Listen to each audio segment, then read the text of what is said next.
Welcome, everyone. So I'm here today to talk with you about getting to know your audience and why it's easier than you and your stakeholders think.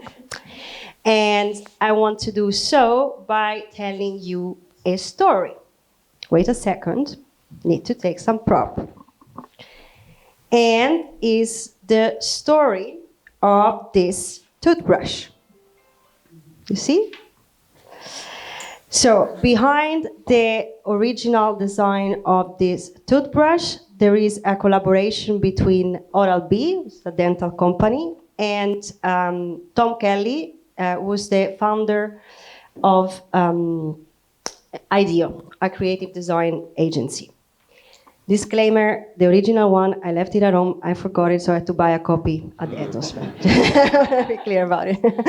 Okay, so the story goes like this. Oral-B approaches Tom Kelly saying, hey, we've noticed a decrease in sales. We want you to design a very cool and flashy toothbrush that attracts kids. So basically approached Tom Kelly with a problem and a solution. Sound this scenario familiar to any L&D here? Well, and Tom Kelly actually, on his side, he wanted to get more insights, like he wasn't really convinced of this flashy toothbrush. So he wanted to go on the field. But as a response, Oral-B said literally, this is going to be a waste of time and resources. And come on, it's not rocket science. It's just a kid's toothbrush. But Tom Kelly eventually managed to push back opposite to what actually many L&D departments do, and went on the field, even if only for one day. And within the very first day, he made a discovery that was very important. And this discovery was that until that precise moment, all the toothbrush for kids were designed around an assumption. And the assumption was kids have smaller hands than adults. Well, my hand looked like kids. Okay. Based on this assumption, they thought, okay, a small toothbrush will do. But what he noticed is that kids, when they were brushing their teeth, they were actually fisting. And with the old design, at the time, well, they couldn't properly reach their goal. So they were having a challenge.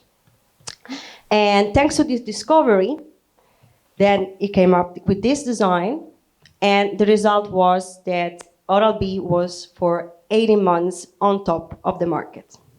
So what does this story tells us about why it's easier than we think to get to know your audience? And with this, I don't want to make it easy peasy, like, oh yeah, it's easy.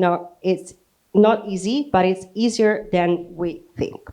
So from this story, we can learn that, first of all, it doesn't take dozens of people.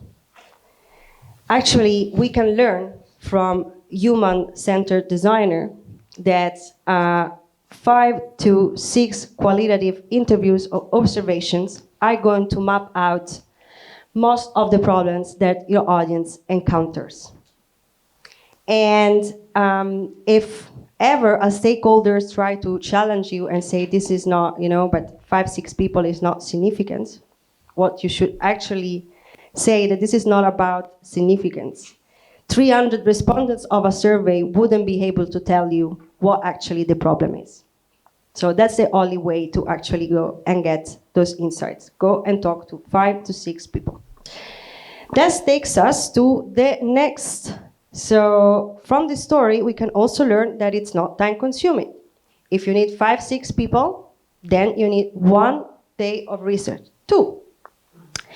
And my tip here is for any reason you don't want to take that day of research.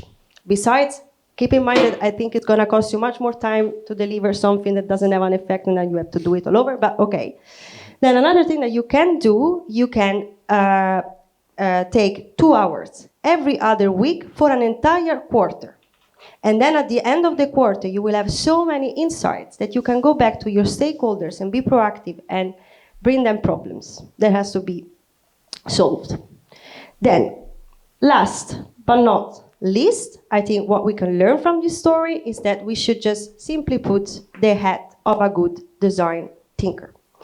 What a good design thinker does is not trying to understand what. In our case, we're not like simply trying to understand what are the challenges, for instance, of our audience. We want to understand why they're having that particular challenge. We have to keep on asking why. And at the beginning, it might feel a bit uncomfortable to do so. Like, feel a bit like, oh my God, I keep on asking why. People think I'm stupid or something. But actually, after you get a hang of it, it's very simple. And that's gonna get you to the result we want, because hint, hint, sometimes learning might even be the solution. So I want to just close this presentation with a question. Now, you know that the feast of your audience is out there in their stories. Will you take, first of all, will you toss your survey in the bin and go out there tomorrow and take the first step to really get to know your audience? I hope so. That's it, thanks.